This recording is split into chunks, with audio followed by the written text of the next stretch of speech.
Imagine having a boss so cruel, so unbearable, that every single shift felt like a punishment. Now imagine watching that same boss lose the one thing she wanted most, a double cheeseburger. Sounds small, right? But trust me, when you hear the whole story, you'll be cheering by the end. If you've ever had a toxic boss who treated you like dirt, then you're going to love this story. Stick around, because this is one of the most delicious revenge stories you'll ever hear. And hey, hit that like button, subscribe, and share your own bad boss stories in the comments. Let's get into it. When I was younger, I worked at McDonald's. On the surface, it was a typical fast food job. Long hours, greasy uniforms, constant orders flying in. But what made it unbearable wasn't the customers, it was my shift leader. Let's call her Linda. Linda wasn't just strict, she was downright cruel. She had this way of making you feel like the dumbest person alive for the smallest mistake. If a fry was slightly overcooked, yelled at.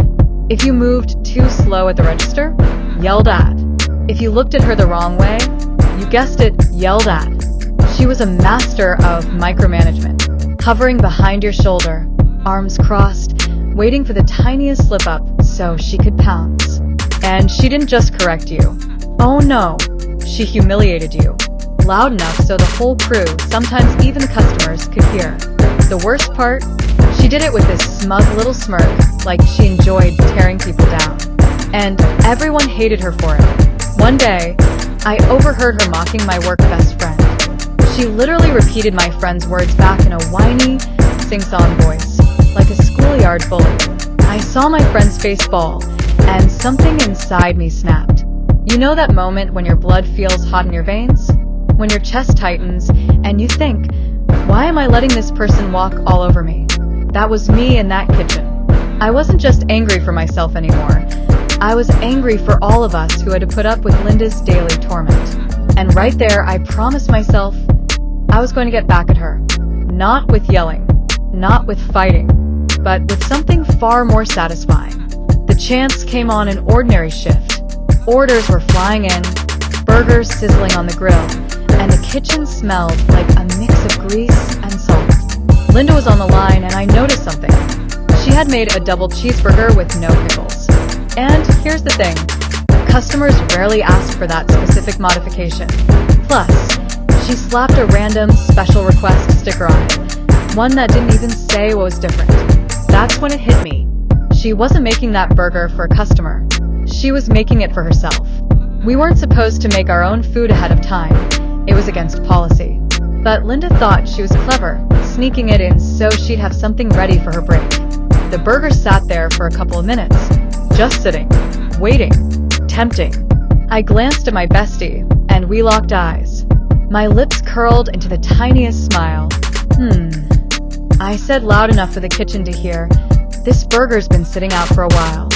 And this sticker doesn't even say what's wrong with it. You think we should toss it? My bestie caught on instantly. She nodded. So, with the most innocent expression I could muster, I picked up that double cheeseburger and dropped it straight into the trash. A few minutes later, the kitchen walls practically shook. Who threw away the double cheeseburger? It was Linda. Her voice was like a banshee scream, echoing off the fryers and stainless steel counters. She stormed into the kitchen, her face red, eyes wide, scanning for the culprit. I didn't flinch. It was me, I said, keeping my voice calm. It had been sitting out for too long. And honestly, I had no idea what that sticker was even for. The room went silent. You could almost hear the hiss of the fryers holding its breath. Linda's eyes narrowed into daggers. She stared me down, waiting for me to crack, waiting for me to confess I knew it was hers. But here's the beauty of it. I hadn't broken a single rule. The burger had been sitting too long. The sticker was useless. I had followed policy perfectly. She couldn't touch me. With a clenched jaw and fire in her eyes, she turned back to the grill, muttering under her breath as she angrily slapped together another double cheeseburger, for herself this time. I can't even describe the wave of satisfaction that washed over me. Watching her rage, but knowing she couldn't punish me for it, that was priceless. It wasn't about the burger.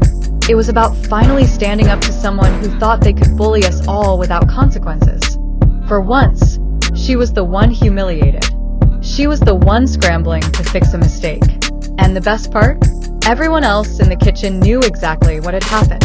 My bestie and I exchanged the smallest of victorious smiles while Linda sulked in silence, chewing her replacement cheeseburger like it was made of cardboard. To this day, whenever I think about that job, that's the memory that makes me grin. The greasy floors, the constant yelling, all of it fades. But the sound of Linda's rage over that missing burger? That's music. She thought she was above the rules. She thought she could keep bullying us forever. But in the end, she lost the one thing she wanted most in that moment.